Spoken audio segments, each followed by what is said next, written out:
Putz, pensa num negócio que deu ruim. Quem não quer ter um preço médio mais alto na loja, né? É um mantra, assim, de não esquecer para quem a gente trabalha. Mas se a gente não tiver o crédito, como é que esse cliente vai comprar, né? Que hoje passado, né, esse tempo vendo meus filhos, eles me admiram e me emocionam, assim, porque acho que eu fui um exemplo também de que era possível amá-los e amar também o meu trabalho.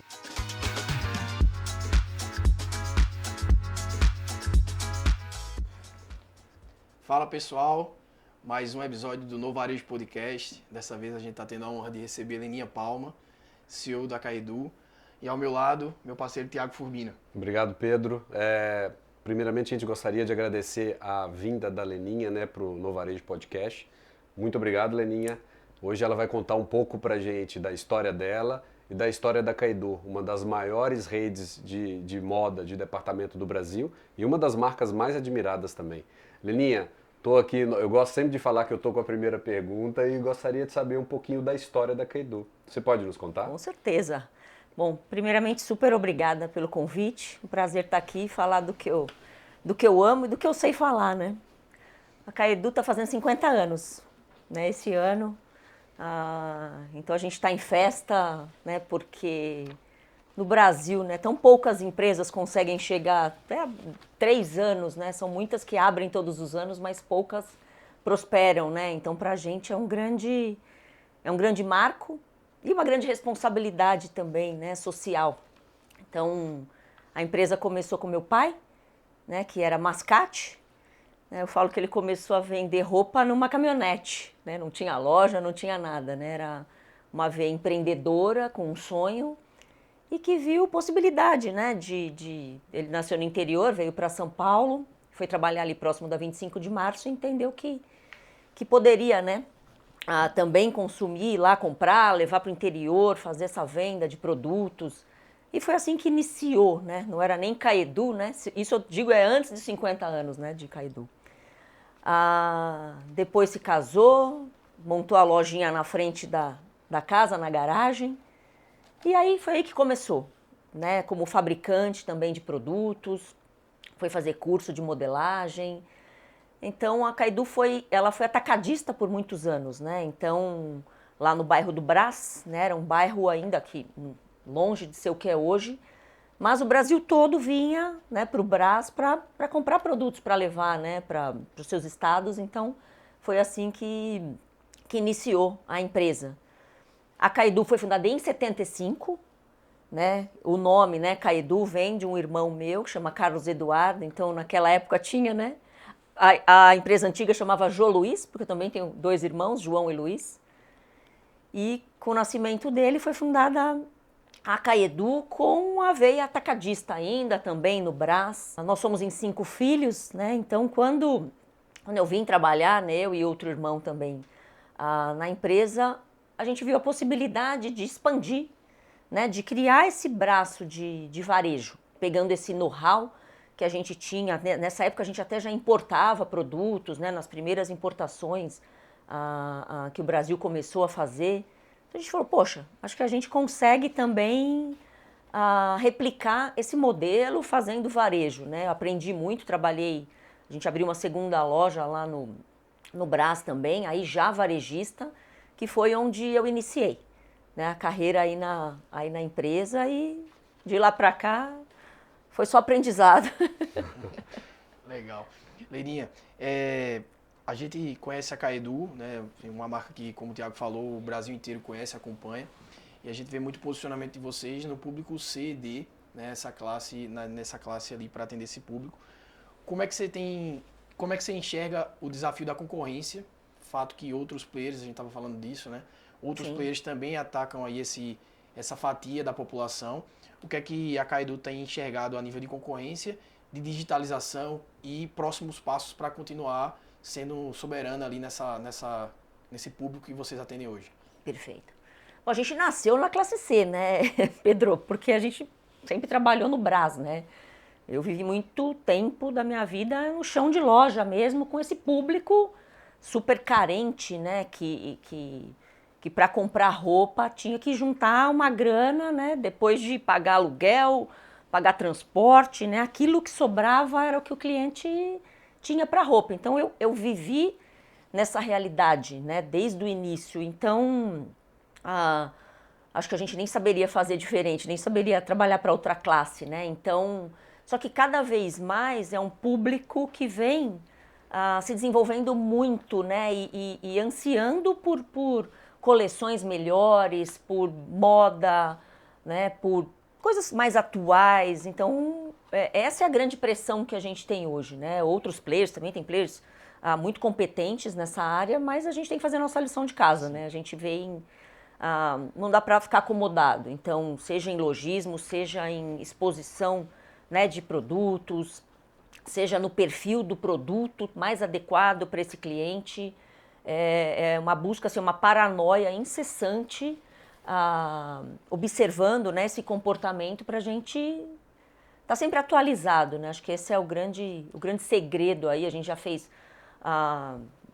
todos esses anos, vários layouts de loja, a marca também passou por várias transformações, mas a gente é meio viciado em pesquisa, né? A gente aprendeu, e acho que uma das dores que a gente já teve no passado, que foi um grande aprendizado, é fazer as coisas da nossa cabeça. Ouvir, né? Ouvir o cliente, né? Quando a gente, só vou dar um exemplo aqui, a nossa marca, o nosso logomarca já foi preta, porque a gente fez uma leitura no passado que, né, numa onda de aspiracional... todo mundo surfou, acho que essa onda, né? A classe C. Da logo preta. Uma onda de crédito muito grande, teve lá por 2012, 13, né? Foi Sim. muito crédito disponível, esse cliente comprando mais, consumindo mais. Gente, a gente tem que mudar a marca, né? Era uma marca azul e amarela, mais popular. Na nossa cabeça, a gente fez um layout de loja com pedra. Putz, pensa num negócio que deu ruim. O cliente não entrava, a gente não mexeu nada em preço. Sim. Então, assim, e a gente falava, o que está acontecendo, né? Aí a gente fez pesquisa e para o cliente da classe C, o preto, era luto. Assustava, né? Assustava, distanciava. Menina, a gente passou tinta, tirou aquelas fachadas que a gente tinha gasto uma baita grana. Mudamos, assim, radicalmente, aí trazendo o verde, que a gente entendeu que era a esperança, e a nossa cor aí é predominante até hoje. Então, acho que faz um tempinho já e acho que o aprendizado legal, ouve o cliente. A gente sempre comenta que o cliente hoje em dia, do cliente do varejo, ele está cada vez menos apegado a uma marca só, né? Cada vez menos monogâmico, a gente fala, né? E aí é um desafio para o varejo estar ali realmente sendo a primeira opção do cliente, né? Porque a gente sabe que, a gente escutou muito isso aí, né, em uma outra conversa, que se a partir do momento que o varejo ele é a segunda opção, há uma grande chance dele nem ser escolhido, porque quem foi a primeira opção do cliente já resolveu o que tinha que resolver com aquele cliente. Ainda mais se a gente vai estar falando de moda que não é o bem de primeira necessidade do cliente, né? Então, essa pergunta, ela vai muito nesse sentido, né? Como é que a Caedu continua se mantendo e o que tem feito para se manter nesse posicionamento para os clientes, né? Porque eu imagino que é um desafio grande. Perfeito, é um desafio grande e estar inquieto o tempo todo. Acho que é esse o ponto, não perdendo o foco neste cliente, né? Porque é muito tentador, e se você pegar, né, a grana que vai para uma família de classe C para uma classe B, é muito diferente. Sim.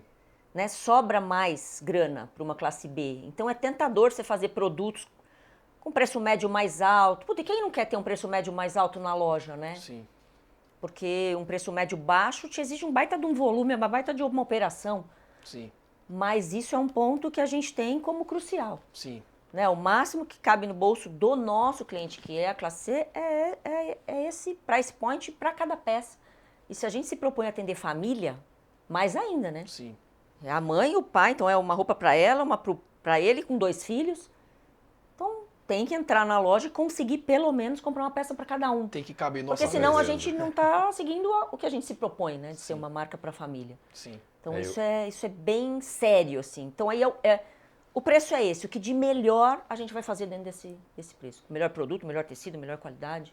E eu gosto muito da estratégia de definição de pricing de vocês, né? Vocês têm um preço, tem uma margem, você precisa chegar num lucro bruto. Então, consequentemente, olha, eu preciso que vocês negociam esses... só estou dizendo isso aqui porque eu fui convidado em 2024 na Caedu Daí eu fiz um artigo já na Caidu, então conheço muito bem a loja, mas gostaria de dizer também que eu conheço a Caidu desde 2011, quando eu assumi minha primeira loja pela varejista, que foi em Mauá. Nossa, que Então bacana. quando eu ia de metrô, Loja grande, sempre chegava lá pela Caidu. A Caidu vendia, acredito eu, que vendia até mais do que a minha operação, porque era um volume absurdo de gente o tempo todo naquela loja. E eu lembro muito bem quando a Cristina me levou para a sala, ela, o Rudá e o Edson, e eles estavam explicando a estratégia de precificação. Eu achei incrível a maneira que vocês definiam os produtos, definiam as margens e depois o pessoal ia negociar. E não só isso também, o trabalho que vocês tinham, vocês têm um trabalho muito forte com seus fornecedores, né? Trabalho de premiação, de reconhecimento, Sim, esse é um sim. ponto também extremamente relevante. E daí eu venho para minha pergunta também, que eu gosto muito. Em 2024 a Caidu já estava faturando muito, já havia faturado lá quando eu cheguei em dezembro 1 bilhão, vocês estavam em comemoração e foi incrível isso. E estamos comemorando agora, né, a 100ª loja da Caidu. E eu gostaria de dizer, Leninha, e de perguntar quais são os próximos passos? Tanto as estratégias com foco em produto, com foco em operação e expansão, aonde a Caidu quer chegar? Nossa, queremos ser muito maiores. Mas com bastante pé no chão. Acho que nessa jornada aí de muito aprendizado, né? A gente já errou algumas vezes na ânsia, né? De vamos abrir loja com uma velocidade superior. Então, hoje a gente tem ferramentas de estudos de viabilidade muito maduros para saber os locais que a gente consegue viabilizar uma loja para que ela seja rentável. Então, a gente vem acertando muito mais, né, nisso, nessa expansão. Todas as lojas têm resultado positivo, que às vezes é complexo, né? No número de Sim. lojas de 100 lojas, isso é bem complexo. Então, E bem raro também, né? e raro, né? Mas é comum, né? Essas ferramentas nos ajudam muito com essa assertividade. Então, como a gente está seguro disso, a gente tem aí 15, 20 lojas aí por ano nos próximos anos, né? A gente acabou 2022, a gente cruzou a fronteira, né, do estado de São Paulo. A gente era muito regionalizado, né? 90 e tantos por cento das lojas estão em São Paulo. Então era um teste também, né? Ir para um outro estado, ver como é que a marca ia ser aceita, e foi super positivo, né? São 5 estados hoje, Leni, que vocês estão? Hoje temos São Paulo, tem uma loja só no Rio Grande do Sul, mas foi onde a gente não seguiu a expansão, a gente preferiu subir, né, no Centro-Oeste, aí Minas, Centro-Oeste. Então a gente está em Minas com quase 10 lojas, estamos em Goiás com 4 lojas esse ano e Distrito Federal. Rio de Janeiro não. Ainda não. Ainda não. Então, e aí esse aprendizado também das novas praças, né? Acho que a gente está indo bem, mas tem muito ainda a crescer então acho que esse é o aprendizado que vai, né, retroalimentando o nosso conhecimento e a gente vai. E cada estado tem uma expandindo. particularidade de praça, né? Por mais que a gente fale que São Paulo tem as suas características, mas você vai em outro estado que também tem outras características e outros desafios. Sim, né? sim, com certeza. Outros players. Outros né? concorrentes, já que já estavam lá, né, já sendo queridos, né, desse cliente, então, mas tem uma rota de crescimento aí bem grande. E a ideia é seguir Centro-Oeste Sim, subindo, né? subindo. Eu ia fazer essa pergunta, se ela poderia dar um spoiler pra gente, falar qual é a próxima região. Porque a gente trabalha, a gente é muito austero, até porque assim, para garantir o preço que a gente tem que manter, a gente tem que ser muito austero. Então a gente olha muito adensamento, para não ter custos extras logístico, de marketing. Então a gente chegou numa praça, a gente tem que adensar. Não dá para ficar pipocando, né, por aí. Às vezes no Nordeste tem praças maravilhosas, né?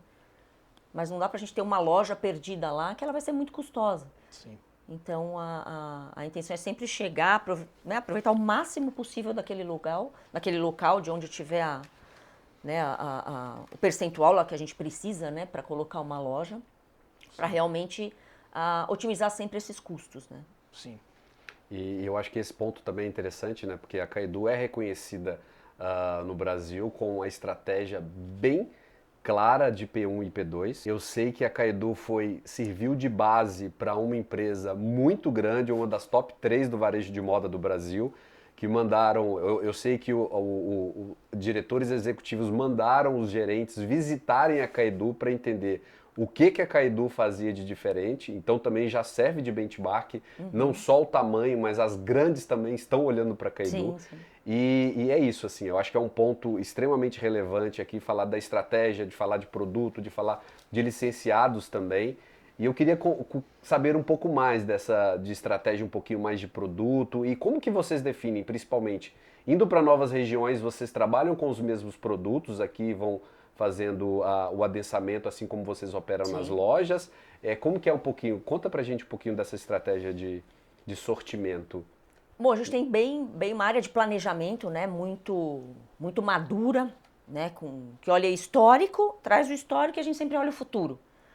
Né? Então lá tá um percentual de feminino, de masculino, e a gente vem agregando novas linhas, né? Uma linha de lingerie mais elaborada, de pijamas, calçado na Caidu é novo também. A gente via que o cliente queria, até por conta do financiamento, já fechar essa cesta na loja, então a gente introduziu calçados. A gente tem uma linha, né, de baskets muito madura lá, de checkout, que hoje o cliente compra até para presente.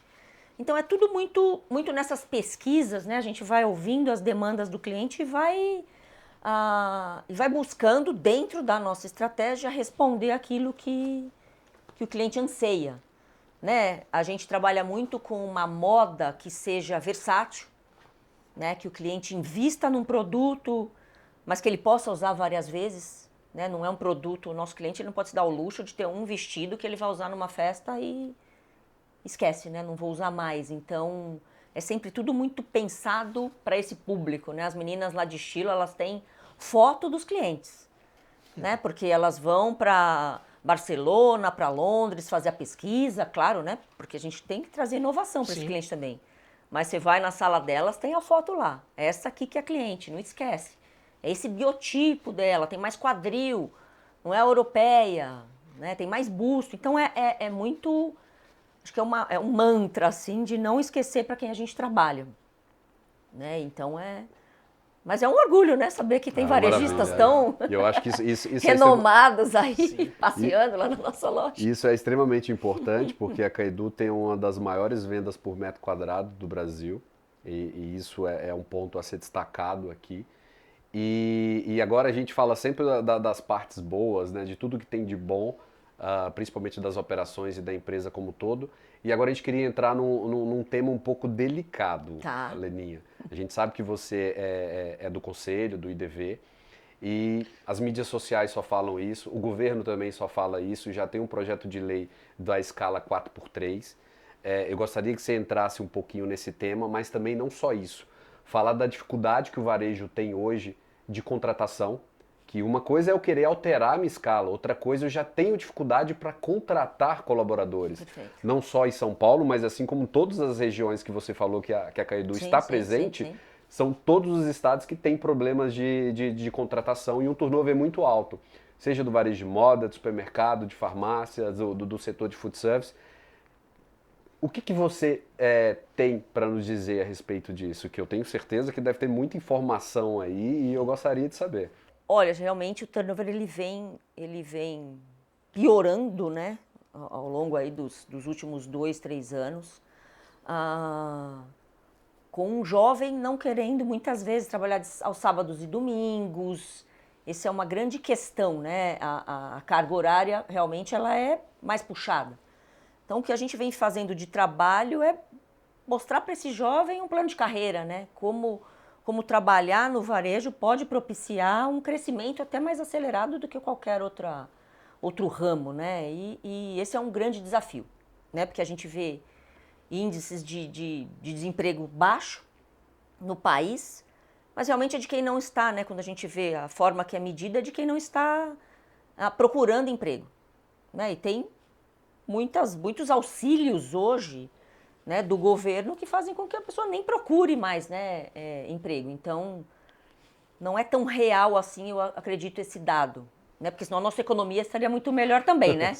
Então, as contas não estão fechando direito nesse sentido. E aí tem esse projeto, né, de lei que vai, né, a gente já, né, eu trabalho lá no IDV, é uma força muito grande, assim, aí a gente tira a crachá não somos concorrentes lá, né? A gente está junto para enxergar qual é a melhor melhor opção, melhor solução, né? E realmente vai onerar demais o varejo. Né? A folha de pagamento vai ser mais de 10% se entrar essa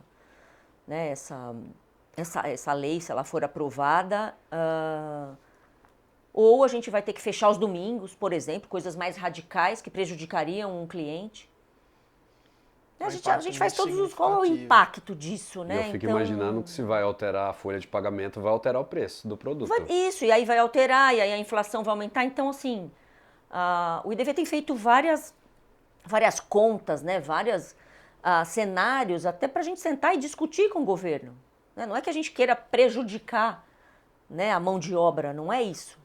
É o impacto que uma atitude tem no todo. Na cadeia. Né? Para até ampliar essa consciência né? E a consequência dessa ação.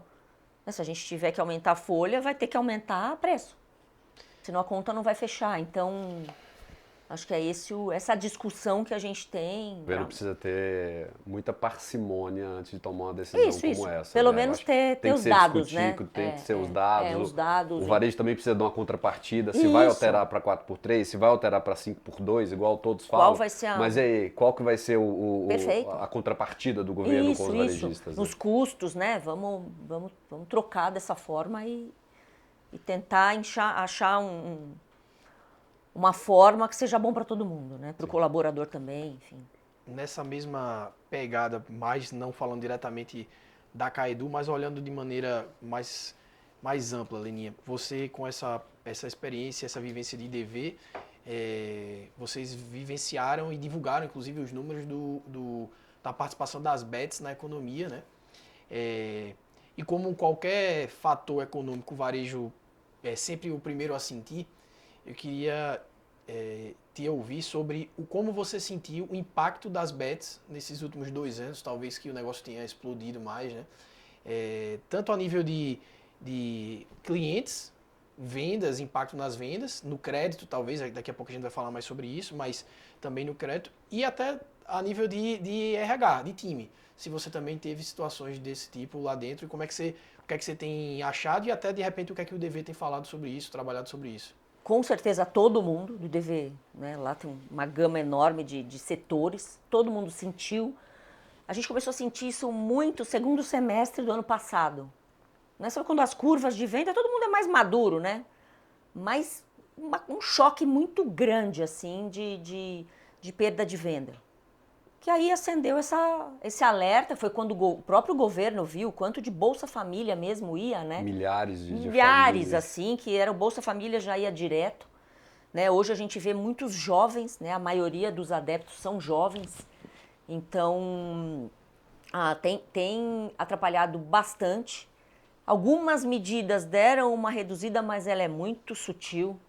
Né? Até para você ver as propagandas, aí a mídia muito forte com celebridades maiores mesmo, influenciadores, os influenciadores com muito peso, né, para endossar isso e Sim. falando que ela é legal, né, tirando essa coisa do fazer escondido, né, endossando mesmo, agora ela é legal, porque teve uma regularização, mas ela é pequena, o imposto que eles pagam é muito menos do que o varejo paga. Então, assim, pelo menos foi como a gente fez lá do cross-border, se é para existir, então vamos também fazer com que eles paguem a mesma carga tributária que qualquer outra indústria paga. Ela é menor hoje em dia, então assim, vamos dar isonomia. Então Sim. esse seria já um passo e aí, né, várias empresas deixariam de ser rentável. Então, acho que é essa nossa briga lá, porque os dados estão aí, né? Sim. E fora os dados, igual você citou, psicológicos, né, para as pessoas. Sim. Porque elas entram nesse turbilhão e isso prejudica demais a produtividade. Sim.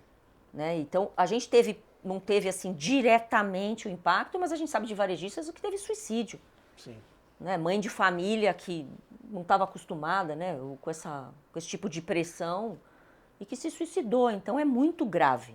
Né? E isso leva a mais afastamentos de emprego, de doenças psicossociais. Então, acho que é muito sério e não, no meu ponto de vista não está sendo tratado com este peso que deveria ter. Não, vai lá, E Thiago. quando a gente olha o CNC, né, que é o Conselho do Comércio Nacional, saiu um dado que foram 109 bilhões no ano passado. A gente está falando de quase 1% do PIB do Brasil. E fora isso também, eu tenho conheço alguns casos de varejistas que tiveram problema com colaboradores tentando fraudar, com alguns outros problemas ilícitos por causa da dívida que eles tinham com as bets. Assim. E isso, acho que isso é muito da pena, porque principalmente nesse mesmo índice também é falado, né, que as maiores pessoas que dependem, ou que não, dependem diferente, que estão investindo hoje nas bets, são as famílias de classe média, média baixa. Então acho que isso é um problema muito maior para o governo que deveria ser endereçado. Sim. Assim. Eu acho que eu gosto muito desse trabalho do varejo como um todo, de fazer um trabalho junto ao governo, que esse ainda não foi legalizado para mim, porque eu acho que você precisa de uma taxa diferenciada e principalmente também, eu sei que o governo já tentou barrar o CPF das pessoas que recebiam Bolsa Família, mas depois eu vi que o Banco Central falou que não conseguia rastrear todos. Então, é um problema, hoje eu acho que depois das taxas das brusinhas que a gente fala, né? Eu acho que hoje é o maior problema para o varejo, juntamente com o turnover de pessoas, juntamente com a dificuldade de contratação no varejo. Eu acho que isso precisa ser endereçado. Assim. Eu levanto a bandeira também de que isso precisa ser endereçado e rápido. E rápido, porque é um problema social gravíssimo. Né? O problema ele não é um problema do varejo, ele é um problema social. Social, é maior, né? E o governo, lógico, eu não posso estar fazendo afirmações, mas aparentemente não está se tratando do problema como ele deveria, do tamanho que ele realmente é. E ainda numa última pergunta aqui nessa... o Thiago falou agora da taxa das brusinhas, né? Você foi muito ativa nesse projeto, né? E ainda é uma voz muito ativa, e eu acho que tem que ser, porque de fato enfim, tem muitos cenários ali desfavoráveis ou palavras mais leves, mas que não há um equilíbrio, na minha opinião. E eu queria entender, primeiro, como você está enxergando a evolução desse tema e também, obviamente, como esses players de fora do Brasil têm sido como concorrentes para a Caedu. Tá. Bom, para a Caedu, eles sempre não foram tão impactantes, uma vez que a Caedu ela trabalha com P1, P2, é a fortaleza dela, é um cliente que ele não podia correr tanto risco de comprar online e chegar o produto e, putz, se não deu certo, né? Não tem outra grana, né? Não é uma...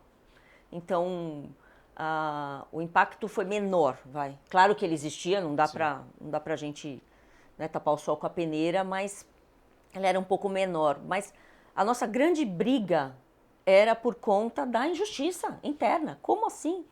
Né? As nossas taxas de importação altíssimas, né? Que todo varejista importa. A famosa isonomia tributária, né? A isonomia. Então, assim, você está pagando e você vê o outro entrando. A concorrência vai ser sempre positiva. Agora, desde que a gente lute com as mesmas armas, né? Sim. Então, hoje deu pelo menos uma segurada, né? A gente vê os clientes, poxa, deixa eu ponderar aqui, ver se vale a pena, vai que eu sou taxado e o preço não fica tão bacana. Então deu uma segurada, mas ainda tem bastante a caminhar para ter essa isonomia total, né? Ainda a gente não chegou nesse ponto, né? Vamos ter mais pressão ainda da China, né? Com os produtos lá, agora com os Estados Unidos, dessa forma. Unidos com a taxa devemos ter mais pressões aqui. O que a gente espera é que o nosso governo haja dessa forma, né? Haja dessa forma justa. Sim. Né? Deixando o mercado aberto, com certeza, mas de forma mais igualitária, né? Igualitária, com certeza. Que tenha concorrentes, que eles tragam inovações, sim, mas que eles joguem no mesmo campo que você joga. No mesmo campo. Né? Porque força a gente se melhorar também, né? A velocidade com que eles têm de lançamentos é muito bacana, é algo pra gente aqui se provocar também, né? Eu gosto muito dessa provocação. A gente tem que se provocar. Putz, o cara acabou de sair ali, ele já tá com o produto e daqui a pouco muda. Então é algo que a gente... Sim. Né, que a gente precisa mexer nos nossos planejamentos também internos, ter essa inquietude. Sim.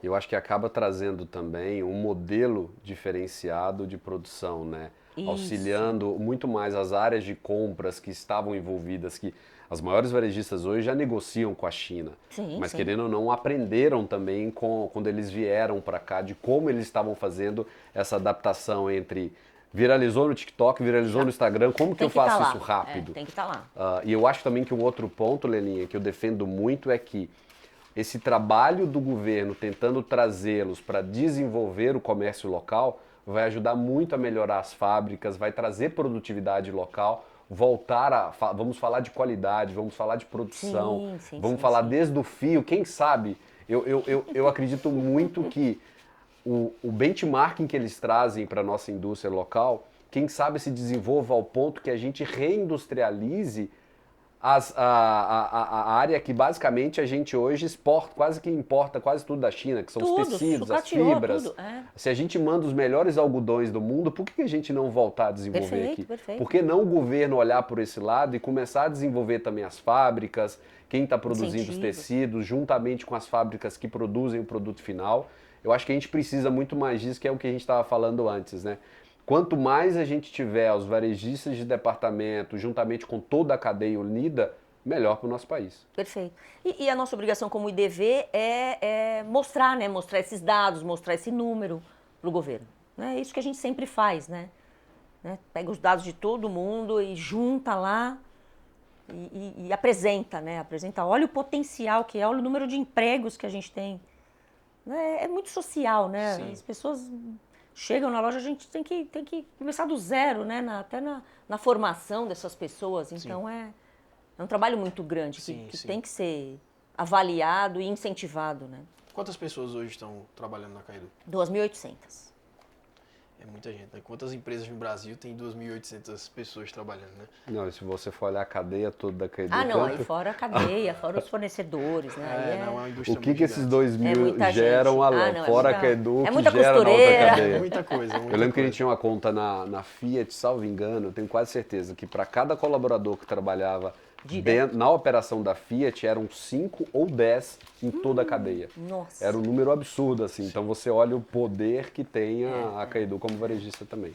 Agora nós vamos para o bloco que o Pedro adora falar, soluções financeiras. E eu vou deixar com ele a primeira pergunta do bloco. Tá bom, vamos começar pelo começo, né, Lininha? Nessa parte aqui do nosso papo, a gente busca falar sobre serviços financeiros, os impactos, as formas, tentar desmistificar, mas realmente colocar na mesa as dificuldades e desafios desse negócio, mas obviamente os bônus disso tudo, né?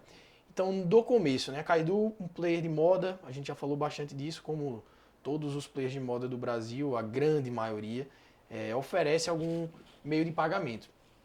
Então, eu queria escutar como surgiu o cartão Caidu, como vocês perceberam que isso era necessário, como o negócio virou um cartão, enfim, eu queria que você pudesse trazer a história disso aí. Bom, faz bastante tempo, né? O cartão já é nosso, né? Que a gente administra desde 2010.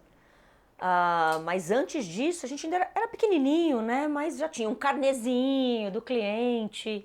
A gente sempre entendeu que para o público que a gente atuava, crédito era extremamente importante. Né, até para o cliente, né, que quer vir comprar para a família toda, enfim, ele precisava desse parcelamento. Então, a gente buscou parceiros, né, com know-how, né, nesse modelo de negócio no início e trabalhou com parceiro externo por muitos anos.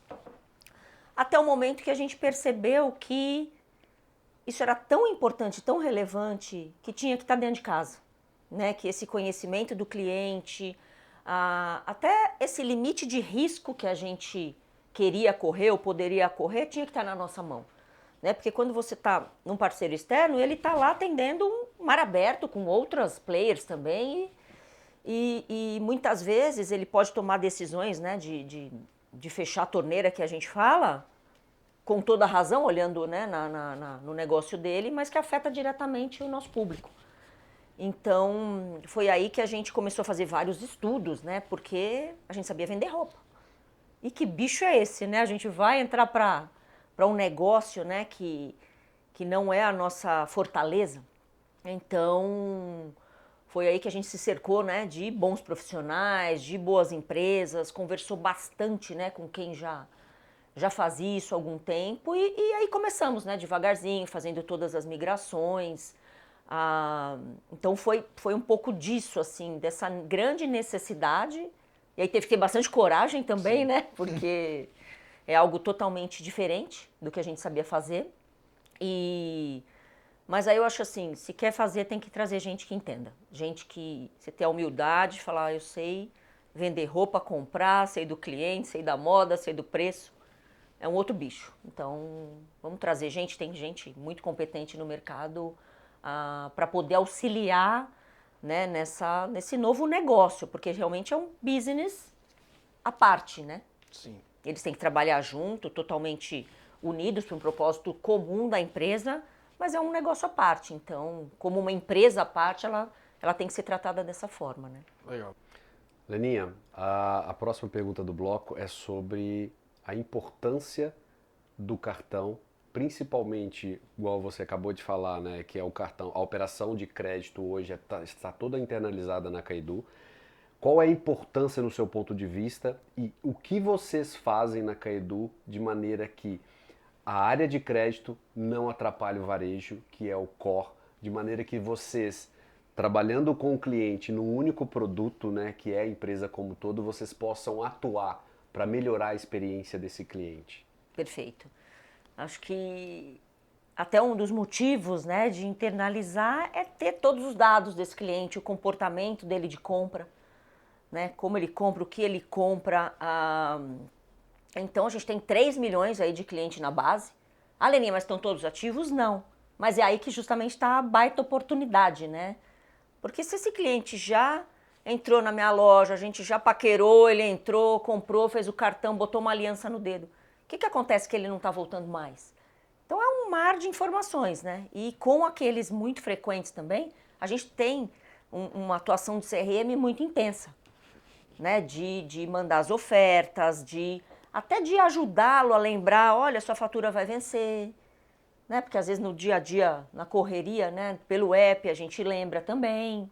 Então é um canal de relacionamento, né? Um baita canal de relacionamento desse cliente que compra em 5, em 8 vezes e que está, né, o tempo inteiro lá conversando com a gente de uma certa forma, seja via uma fatura, seja voltando na loja. Alguns voltam para pagar, preferem pagar na loja. Então é uma baita ferramenta de relacionamento. E eu falo que é uma arte e uma responsabilidade nossa dar crédito para esse cliente.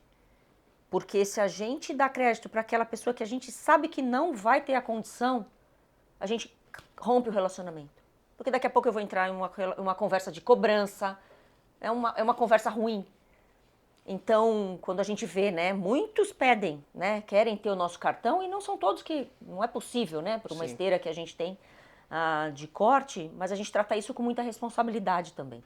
Até por preservar a relação mesmo. Qual o tamanho da base, Ni? Quantos CPFs? Hoje temos 3 milhões de clientes. Um universo para explorar, né? Um universo. É um universo muito grande de clientes. E a gente vê em lojas novas também que a gente coloca, né, essa construção desse relacionamento também. O cliente vendo as vantagens, a gente tem cashback. Isso que eu ia perguntar. O CRM, então, ele já está atrelado no crédito também. Já está atrelado. Legal. Totalmente atrelado. E a pergunta que você me fez, né? Não pode atrapalhar, porque o cliente, ele é um meio, né? O cliente entrou na Caidu para comprar uma roupa, um calçado, uma bolsa. É isso que ele buscou. Ele se apaixonou por aquele produto. Putz, mas eu não consigo levar se eu tiver que pagar à vista. Né? Ou eu já tenho o meu cartão bandeirado lá, que é para supermercado, para outras coisas, né? Então ele é uma forma de auxiliar esse cliente a adquirir esse produto. Tá frio agora.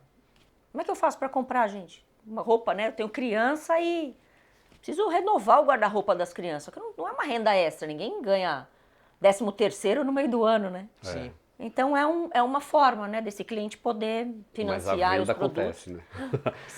Com o inverno, sempre é muito bom. Mas se a gente não tiver o crédito, como é que esse cliente vai comprar, né? Sim.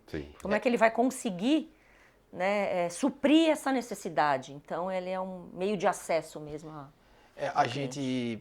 nós observamos aqui um cenário, né, que o fato de o Brasil no momento estar com juros elevados é algo que normalmente é bem perene aqui, né? Assim, a gente baixa um pouco, mas em geral é um país que tem juros elevados. E normalmente quando esses juros estão mais elevados do que o normal e que a economia ela tende a frear, historicamente a gente sempre vê o varejo sendo um propulsor disso, né? De continuar fomentando a economia. Muito porque o varejo precisa continuar vendendo, né? E muito porque isso faz muito parte do varejo, né? E a forma direta que o varejo faz isso é concedendo crédito. Parece curioso, mas é um pouco inversamente proporcional quando o mercado ele tende a desaquecer, o negócio de cartão próprio, de serviços financeiros próprios, ele tende a aquecer, porque o varejista ele precisa conceder um crédito. Obviamente que você muito bem pontuou, existe a necessidade de pessoas qualificadas, de time qualificado, de solução qualificada, não é como fazer um bolo, né? Você precisa ter vários ingredientes ali para fazer o negócio dar certo, mas Eu acho que e aí está o ponto, né? Porque a partir do momento que você é dono das duas operações, sabendo que o cliente é um só, você precisa identificar todas as oportunidades. E a partir do momento que você sabe se esse cliente está precisando ou não de crédito, você consegue avaliar na esteira se ele pode ter mais crédito, aí que você consegue falar, putz, eu consigo dar mais crédito para determinados tipos de cliente, porque eu sei que ele vai comprar e talvez retirar a quantidade de crédito de alguns clientes que tinham muito e não estão comprando. Que não vão utilizar. Que é o grande segredo, né? Como que eu faço para dar crédito da melhor maneira para o cliente certo e no melhor momento, né? Perfeito. Acho que esse é o desafio, né? Óbvio que essa minha fala ela é muito enviesada, mas genuinamente eu acredito nisso, né? Eu tenho muita dúvida de como um varejista ele vai conseguir sobreviver sem conceder crédito, sem ter o crédito como um pilar de relacionamento e como um pilar financeiro para o negócio e varejo. Eu realmente tenho essa dúvida, assim, porque o mercado está dinâmico, como a gente já falou aqui de Bet, a gente já falou de pessoas, a gente já falou de brusinha, né? Então são muitos desafios para o varejo. Está falando de um país do tamanho do Brasil, que tem um impacto de logística, você tem que ter centro de distribuições em regiões que você tem acesso. Então são muitos desafios e você não ter uma ferramenta de cross-sell tão agressiva como é o crédito, né, como é os serviços financeiros, eu realmente fico na dúvida como o varejo vai conseguir, frente a tantos esses desafios, não assumir esse desafio e fazer esse desafio ser uma oportunidade, sim. Né? Mas eu queria te perguntar assim, na sua cabeça como varejista, a preço de hoje, se você tivesse que tomar essa decisão, quais pontos você tomaria cuidado e você eventualmente não tomaria essa decisão no momento e quais pontos você faria, não, é por aqui que eu vou montar meu cartão, se você tivesse que tomar essa decisão hoje? Eu acho que assim, né, um varejista ele tem, como você mesmo disse, um monte de decisões para tomar. Eu expando loja, né, eu pego essa grana porque é necessário um funding, né, para se colocar uma operação de pé, até para você financiar até ela ficar positiva, né, essa grana rodar, voltar e ela ficar positiva. Então é sempre uma decisão e tem horas que a gente tem que parar, eu acho, porque abrir loja, ele te traz escala, tem um monte de coisa positiva, mas acho que tem uma hora que você tem que parar e falar assim, o que vai ser sustentável? Né? O que eu vou ter que não vou conseguir caminhar mais, porque senão você vai abrir um montão de lojas, só que elas vão vender pouco porque você não está financiando, por exemplo. Então é uma escolha difícil, mas tem hora que tem que parar e falar, eu vou me municiar, vou colocar, né? Porque é formação de equipe, tem uma grana envolvida, né? Sim. Uma grana significativa, ainda mais se é um negócio que não é do seu expertise, né? Então, mas é inevitável. E são essas as escolhas, assim como digitalização. Não dá mais para não ter. Então essa conversa de, putz, não vou investir nisso agora, deixa para depois, não tem como. Você só vai escolher a velocidade. Só vai perder participação se você não só investir. Só vai ir perdendo participação. Ou então, sofre assim, agora ou sofre depois, né? É isso. E talvez se você sofrer depois, você perde share. Ou ficar tarde demais, aí vai custar muito mais caro. Eu acho que é um pouco disso, entendeu? Não sei se eu te respondi, não, mas respondeu. É muito no sentido de que muitos dos nossos ouvintes, telespectadores, eles são varejistas, né? E muitos estão em cenários de vou fazer, não vou fazer, faço ou não faço, é caro, esse bicho morde ou não morde. Então, eu sempre faço questão de fazer essa pergunta para quem a gente está batendo esse papo, porque, como eu falei, meu ponto de vista e minhas afirmações, elas são enviesadas porque eu Sim, trabalho sim, naturalmente com isso. Mas é genuíno. Eu realmente acredito. Se um dia eu for vender câmera, eu vou continuar achando que o varejista deveria ter uma ferramenta de crédito própria. Independente do desafio que vai ser nos primeiros 2, 3 anos, talvez 5 anos, mas eu ainda vou continuar achando isso. Então eu sempre gosto de fazer essa pergunta para os varejistas, para ouvir do lado do varejista, ele falando para outro varejista quais são os impactos, quais são os desafios e qual é o bônus do negócio, né? E assim, não tem escolha fácil, né? Porque você também precisa crescer, e precisa expandir também, então não são escolhas tão simples, né? Mas no varejo não tem nada simples, então...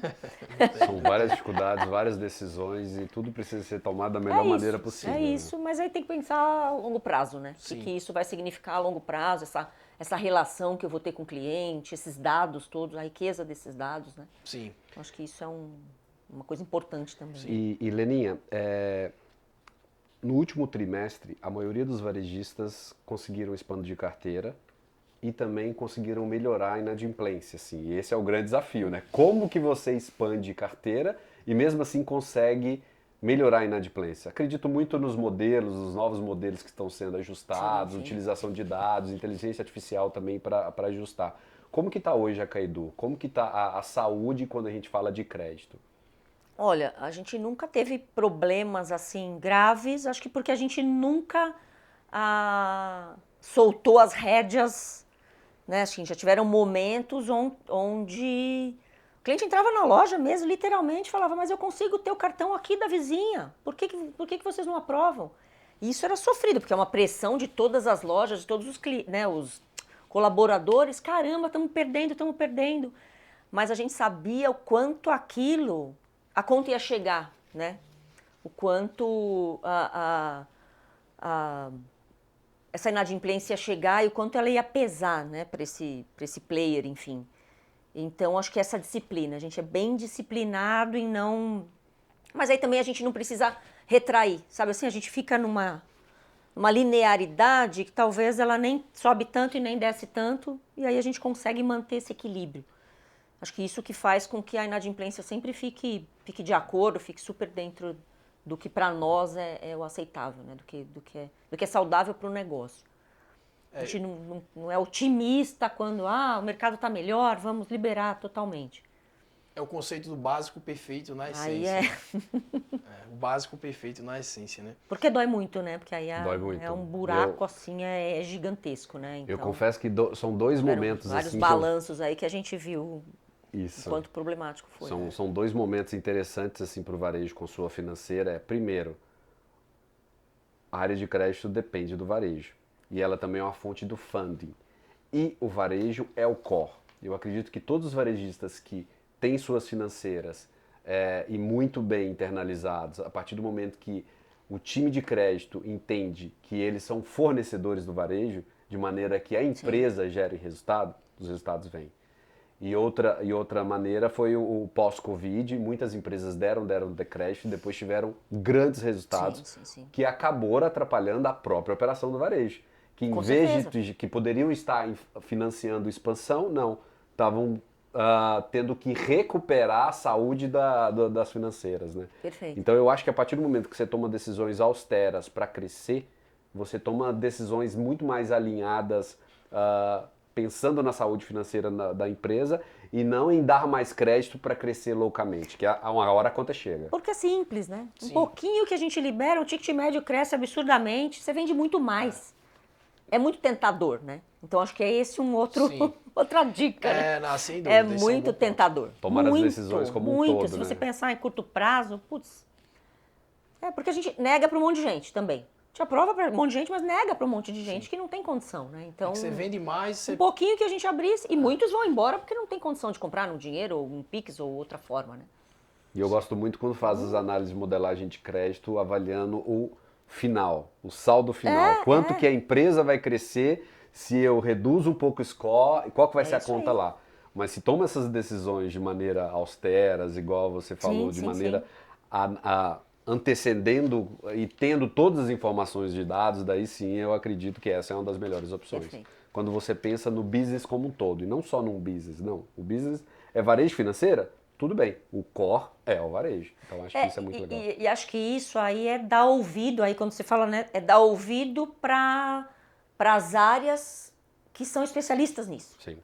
Né? Porque quem quer vender, pressiona. Putz, libera, a galera é travada. Esse é o conflito interno que a gente sempre tem, né? Sim. Mas aí tem que dar ouvido e peso para quem entende daquilo e fala, não. Eu que já trabalhei em várias Não. regiões do Brasil, era muito Sudeste, Sul, Norte, Nordeste, e era sempre os do Nordeste e do Norte. Me dá Nossa, crédito, me lá dá é- crédito, me dá Nossa. crédito. E quando a gente não, tá aprovando, tá aprovando, tá aprovando.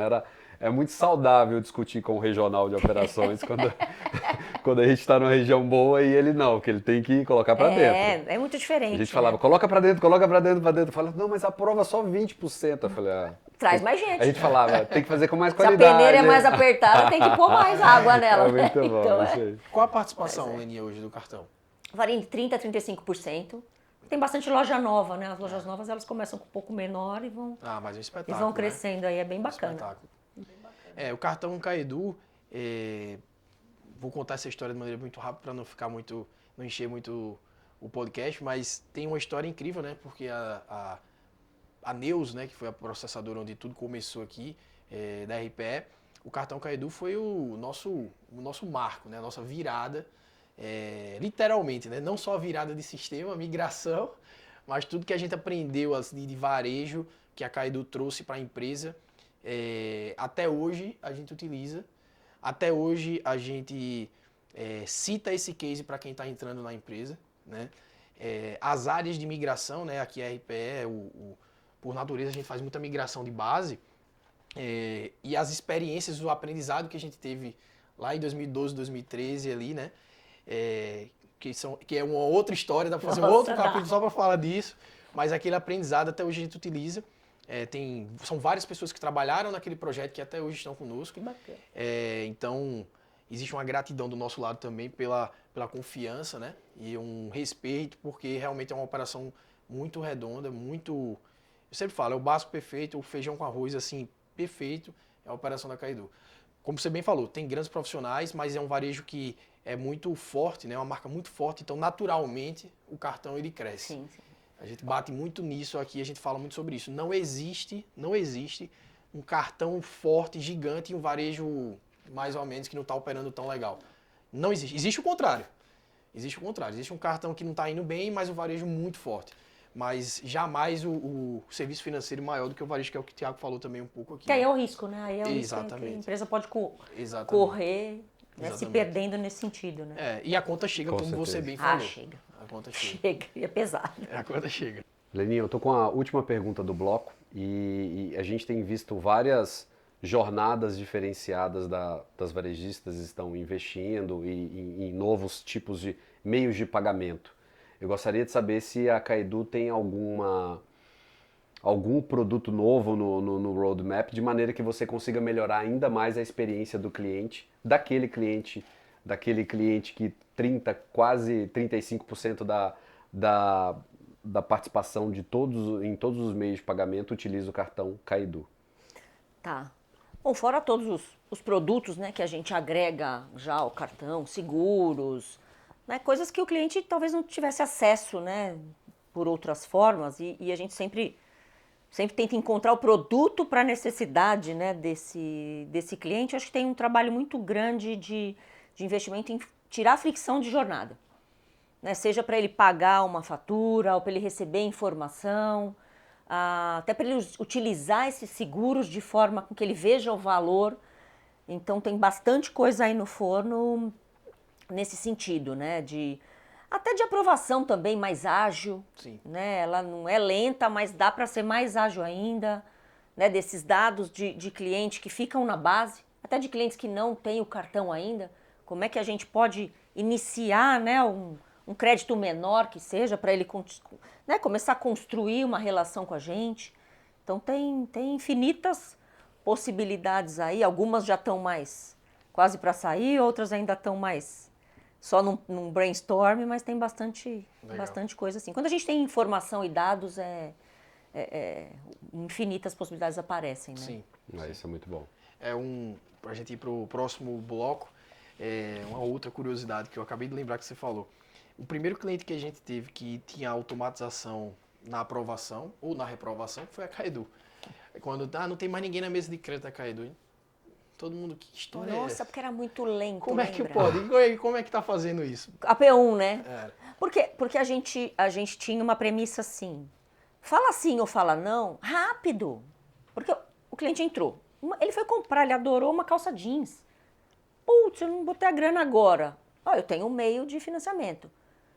Dá os dados e tal. Putz, ia para uma mesa de crédito. Demorava sei lá quanto tempo para dar essa resposta. Quando era positiva, ainda tudo bem, né? Quando era negativa, aí o bicho pegava. O cara chega com a sacola e, então, a gente não vai conseguir aprovar o crédito. Então a gente falava assim, fala sim ou não, mas mesmo que seja não, que seja rápido. Sim.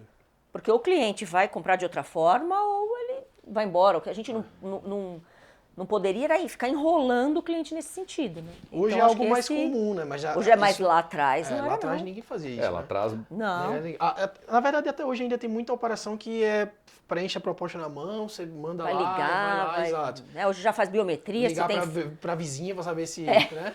Conhece. hoje em dia, Mas e esse Então, ponto é- também é relevante, né? Porque a gente sabe muito bem que quando você não tinha um cartão de crédito dos grandes bandeirados do Brasil, Sim. as varejistas foram quem deram os primeiros acessos Acesso, para isso esses mesmo, clientes. é. Eu acho que esse Bancarização. ponto também é extremamente relevante. A gente está falando de Pix hoje, mas lá atrás quem deu crédito para os clientes quando as três maiores bandeiradas não davam eram vocês. Com certeza, é isso mesmo. sim, sim. Eu acho que o acesso também é muito importante, verdade, a gente é, falar é. da origem. Né? Sim. É verdade. Nem lembrava dessa Não, mas isso sem dúvida, você tá certíssimo, Tiago. Inclusive, isso tem muito a questão do social, que em algum momento a gente falou aqui. Sim, sim.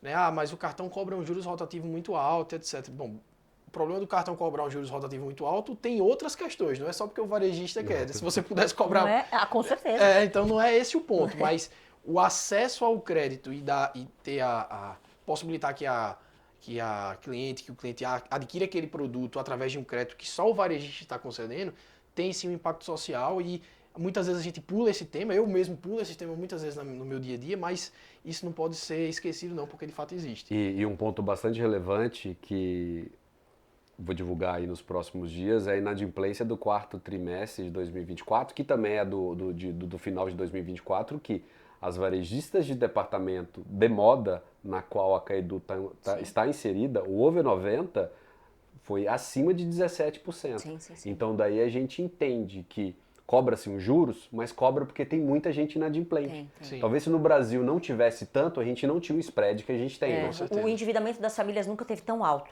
Sim. Uma série histórica aí de 5 anos, ele nunca esteve tão alto. E o crédito não para, né? Tá subindo. Uma hora a conta vai Mas chegar. nunca teve tão alto. Sim.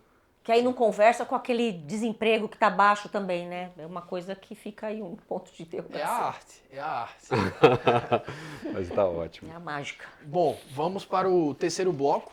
Agora a gente vai falar um pouco mais da Leninha, né?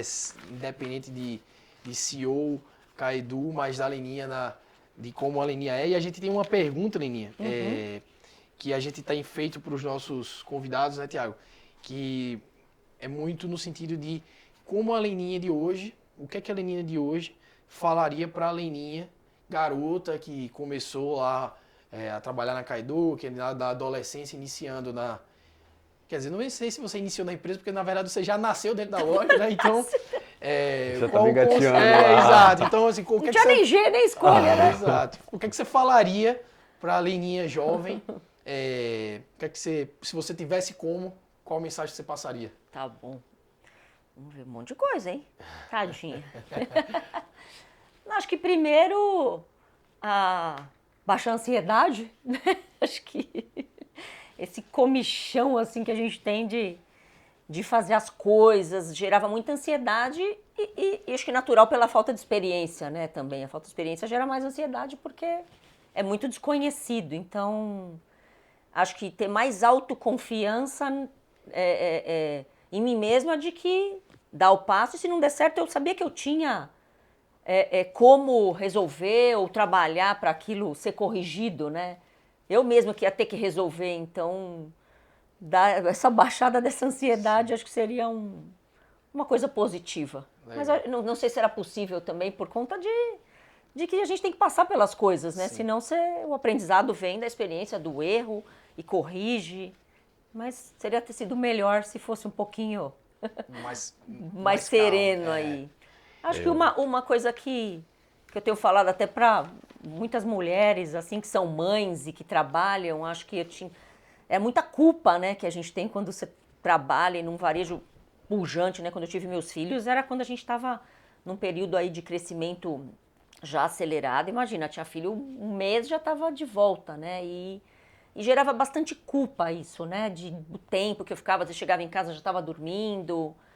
Mas acho que hoje passado, né, esse tempo, vendo meus filhos, eles me admiram e me emocionam, assim, porque acho que eu fui um exemplo também de que era possível amá-los e amar também o meu trabalho, né? E eu faço questão de falar para eles, para o público que a gente trabalha, né, para os colaboradores, aquilo que a gente gera para os colaboradores, né?